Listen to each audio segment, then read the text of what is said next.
कैसे हो प्यारे विद्यार्थियों आप सब। सुनील सर की इतिहास की कक्षा में आपका स्वागत है। आज हम पढ़ेंगे महात्मा बुद्ध के बारे में।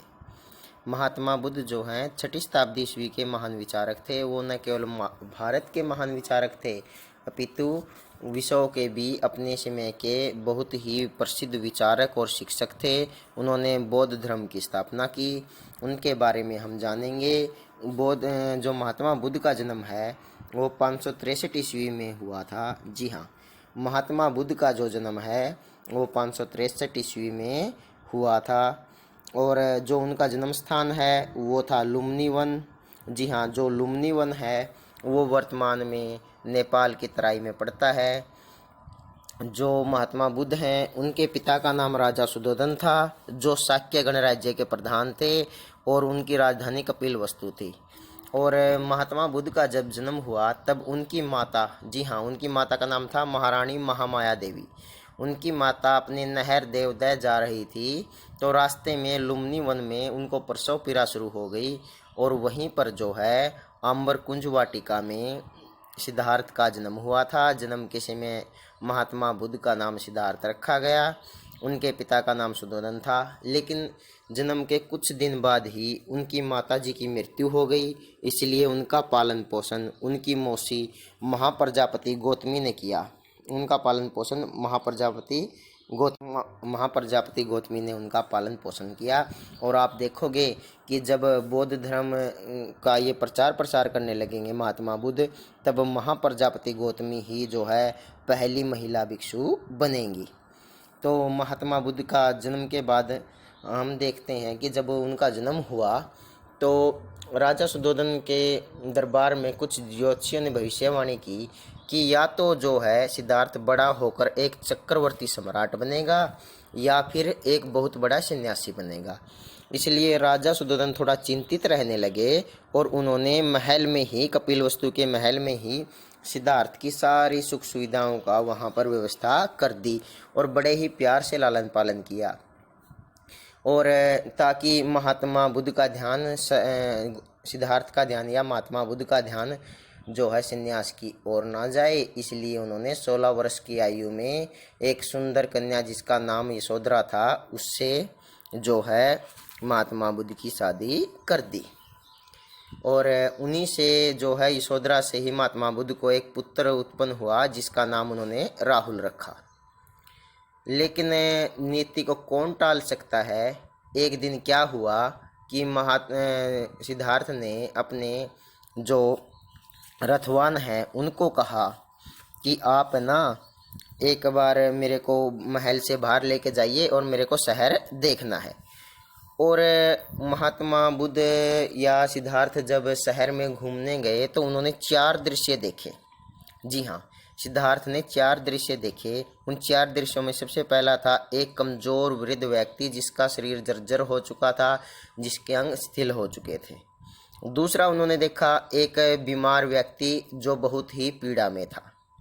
तीसरा उन्होंने देखा एक मृत व्यक्ति, लाश, एक व्यक्ति की मृत व्यक्ति का शरीर देखा, लाश देखी।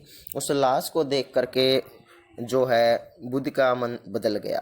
चौथा उन्होंने देखा कि एक ऐसा सन्यासी दिखाई दिया जो बहुत ही प्रसन्न मुद्रा में था और बीमारी, बुढ़ापा और मृत्यु इन सब के दुखों से दूर दिखाई पड़ रहा था।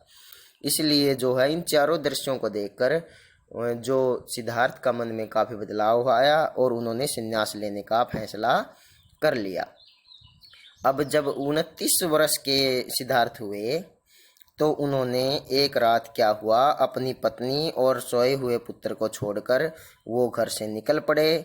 और गृह त्याग की इस घटना को जो है बौद्ध ग्रंथों में महाभिनिष्क्रमण कहा गया है। जी हाँ, महाभिनिष्क्रमण कहा गया। जब रात को जो है महात्मा बुद्ध अपनी पत्नी और पुत्र को सोया हुआ छोड़कर अपने सारथी के साथ चुपचाप निकलकर चले गए, तो इस घटना को बौद्ध ग्रंथों में महाभिनिष्क्रमण कहा गया है। सबसे पहले उन्होंने अपना जो है पहला गुरु अलार कमान को बनाया। जी हाँ, वैशाली के समीप जाकर अलार कमान को, जो सांख्य दर्शन के जो आचार्य थे, उनको अपना पहला गुरु बनाया। इसके बाद जब उनको वहाँ से संतुष्टि नहीं मिली तो वह उरुवेला चले गए और वहाँ उन्होंने कौंडिन्य सहित जो 5 अन्य ब्राह्मण थे उनके साथ ना घोर तपस्या की। 6 वर्ष की घोर तपस्या के बाद भी जब उनको ज्ञान प्राप्त नहीं हुआ तो एक दिन जो है उनका अपने साथी ब्राह्मणों से किसी बात को लेकर मतभेद हो गया। साथी ब्राह्मणों ने उन पर आरोप लगाया कि उन्होंने तपस्या भंग कर दी है।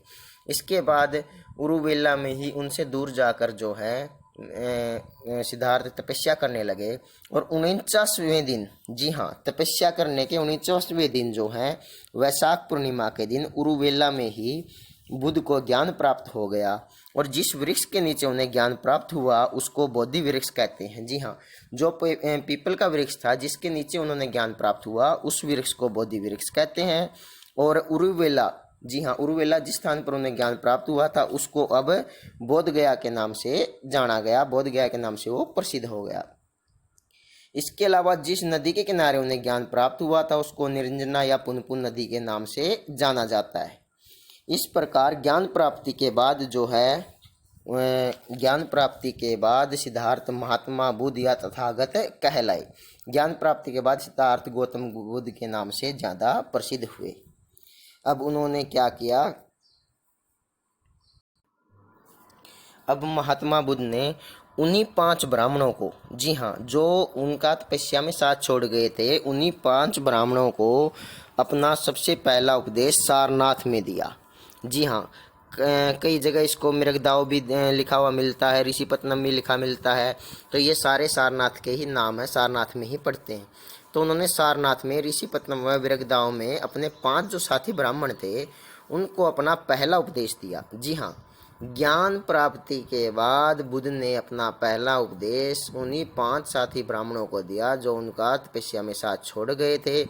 इस घटना को बौद्ध ग्रंथों में धर्म चक्कर परिवर्तन के नाम से जाना जाता है और बौद्ध संघ में प्रवेश यहीं से आरंभ हुआ। यही जो है महात्मा बुद्ध का पहला उपदेश था।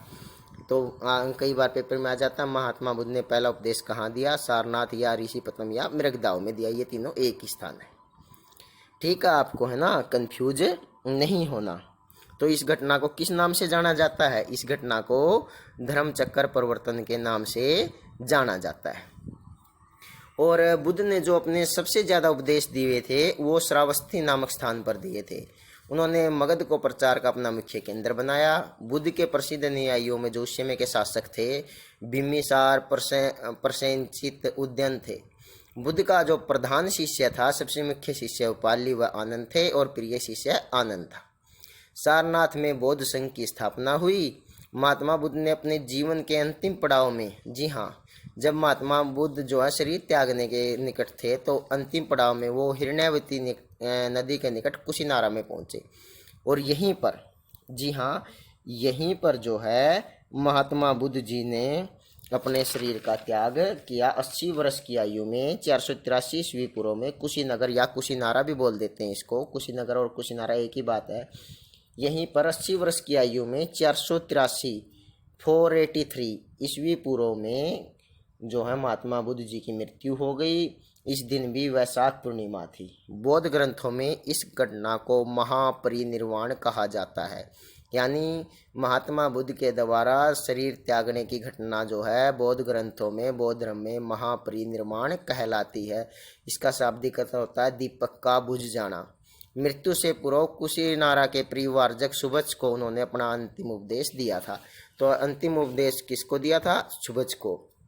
महापरिनिर्वाण में जब बुद्ध की मृत्यु हो गई तो बुद्ध के अवशेषों को जो है 8 भागों में बांटा गया और इनको 8 भागों में बांटकर 8 स्तूपों का निर्माण कराया गया। कुशीनगर या कुशीनारा में उस समय जो है मल नगर की राजधानी थी। मल जो है एक गणराज्य था और उनके जो है शरीर के अवशेषों के पर 8 स्तूपों का निर्माण करवाया गया। आप देख सकते हो महात्मा बुद्ध को, और ये आगे आप देख सकते हो जन्म से जुड़ी हुई कुछ महत्वपूर्ण घटनाएं, जैसे जन्म जो है 563 ईस्वी पूर्व में लुम्बिनी नेपाल में हुआ। निधन 483 ईस्वी पूर्व 80 वर्ष की आयु में कुशीनगर या कुशीनारा में हुआ। और जीवन साथी जो यानी उनकी पत्नी थी वो राजकुमारी सोदरा थी। बच्चे का नाम, उनके पुत्र का नाम राहुल था। पिता का नाम सुधोधन था और माता का नाम माया देवी था, जबकि उनका लालन पालन या जो उनकी मौसी का नाम था वो महाप्रजापति गौतमी था। देखिए ये बुद्ध की मृत्यु, जो बुद्ध की प्रतिमा है ये उस समय की है जब सारनाथ में बुद्ध ने अपना उपदेश दिया था। ये सारनाथ में अभी भी बुद्ध की प्रतिमा बनी हुई है, ये गुप्त काल में बनी थी। उसके बाद आप देखोगे महात्मा बुद्ध से संबंधित ये स्थान है। जन्म स्थान कपिल वस्तु का लुम्बिनी, ज्ञान प्राप्ति का स्थान बोध गया, पहला प्रवचन या पहला जो उपदेश दिया था वो वाराणसी के निकट सारनाथ में, मृत्यु हुई थी कुशीनगर या कुशीनारा देवरिया उत्तर प्रदेश में। बौद्ध धर्म से जुड़े हुए कुछ महत्वपूर्ण शब्द हैं जैसे महान भी निष्क्रमण, ये आपके पेपर में आते हैं कई बार, महा भी निष्क्रमण। सिद्धार्थ ने 29 वर्ष की उम्र में जब रात को गृह त्याग किया था अपने परिवार को छोड़कर, उस घटना को बौद्ध धर्म में महाभी निष्क्रमण कहा गया है। धर्म चक्कर परिवर्तन, महात्मा बुद्ध ने अपना पहला प्रवचन सारनाथ में दिया था जिसे बौद्ध धर्म में धर्म चक्कर परिवर्तन कहा गया है। महापरिनिर्वाण, महात्मा बुद्ध की 80 वर्ष की उम्र में मृत्यु हो गई जिसे बौद्ध धर्म में महापरिनिर्वाण कहा गया है। निर्वाण का अर्थ है तृष्णा के क्षीण हो जाने की अवस्था, यानी जब मनुष्य के अंदर इच्छाएं नहीं रहती। आगे आप देखोगे कि महात्मा बुद्ध की शिक्षाएं कौन कौन सी थी। जी हाँ, महात्मा बुद्ध की ज्ञान प्राप्ति के बाद महात्मा बुद्ध ने अपनी शिक्षाओं का प्रचार प्रसार किया। सबसे पहले आपको पता है कि महात्मा बुद्ध ने अपनी शिक्षा या उपदेश देना है सारनाथ से या मृगदाव से या ऋषिपत्नम से शुरू किया था, ठीक है। तो उनके जो सबसे प्रमुख शिक्षाएं, पहली शिक्षाएं 4 आर्य सत्य। 4 आर्य सत्य कौन से हैं? दुख समुदाय, दुख निरोध और दुख निरोध गामिनी प्रतिपदा। यानी इसका क्या अर्थ है, सीधा मैं आपको सिंपल भाषा में समझा देता हूँ, सरल अर्थ में आपको मैं समझा देता हूँ। इसका अर्थ है कि जो है संसार दुखों का दुख यानी संसार दुखों का घर है, दुख समुदाय, इन दुखों का कारण मनुष्य की इच्छाएं हैं, मनुष्य की तृष्णा है, मनुष्य की कुछ पाने की लालसा है।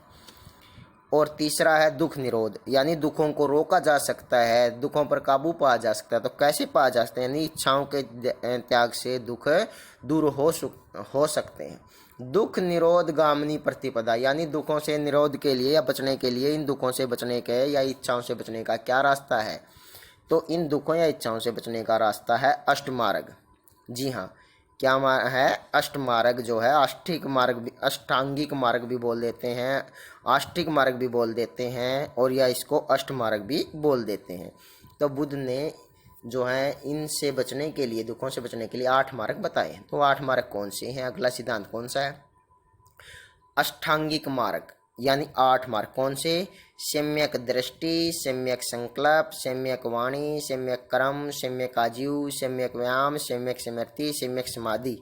जी हाँ, ये इनके जो हैं आप देखोगे कि ये अष्टांगिक मार्ग है। इसको क्या बोलते हैं? इसको सम्यक ज्ञान, सम्यक आचरण और सम्यक ध्यान 3 भागों में बांटा जाता है। तो इसके आगे 8 भाग कौन से हैं? सम्यक दृष्टि, यानी सत्य और असत्य को पहचानने की शक्ति।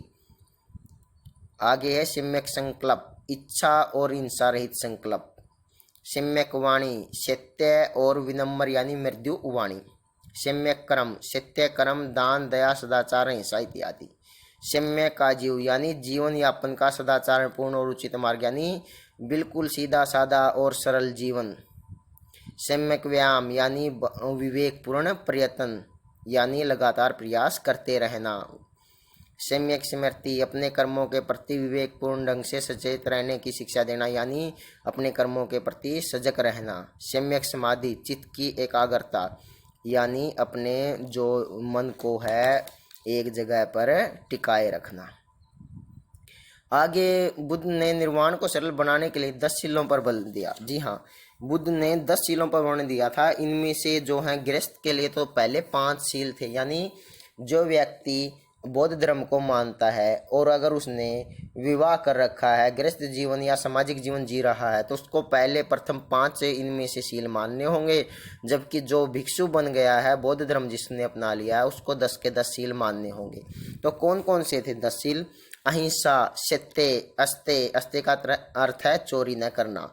अपरिग्रह, अपरिग्रह की वस्तुओं को इकट्ठा न करना या संपत्ति धन को इकट्ठा न करना। और चौथा है मद सेवन न करना, यानी नशे का सेवन न करना। ये तो थे, आप देखोगे कि उन लोगों के लिए जिन्होंने गृहस्थ जीवन अपना लिया था। और ये सारे के सारे जो 10 के 10 नियम हैं ये उनके लिए जो भिक्षु थे।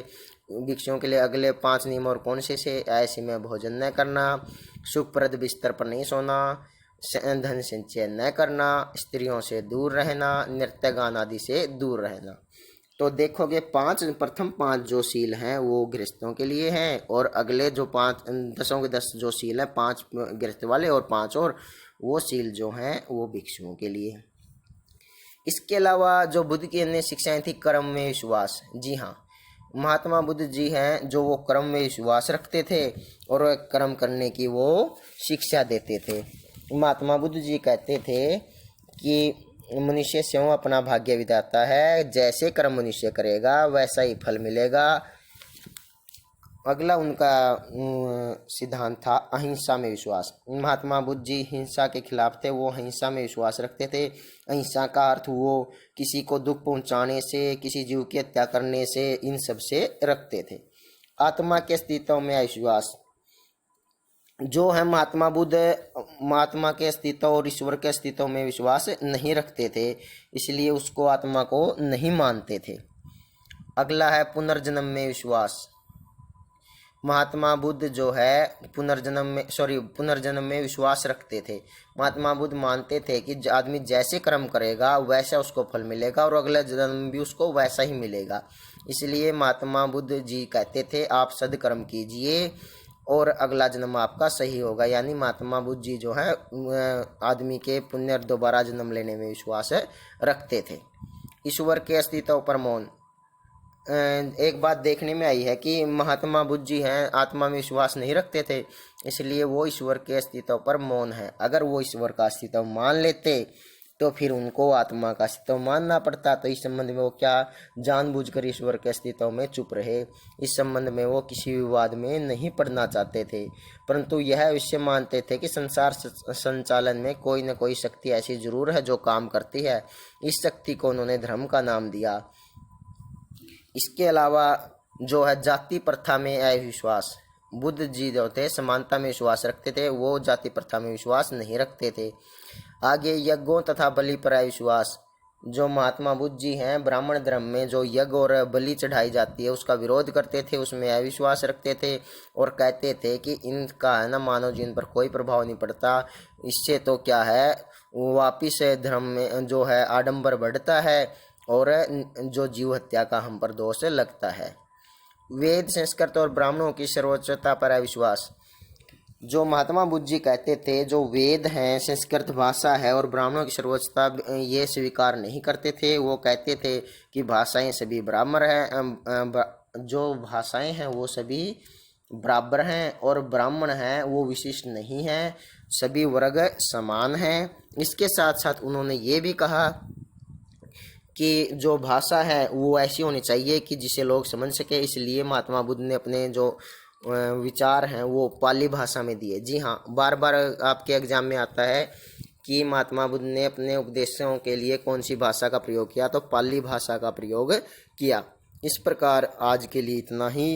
इस प्रकार हम देख सकते हैं कि महात्मा बुद्ध के जो है कौन कौन से सिद्धांत दिए, उनका जन्म मृत्यु कैसे रहा, वो किन किन अपने जीवन के दौरान किन किन यात्राओं से गुजरे। आज के लिए इतना ही। धन्यवाद।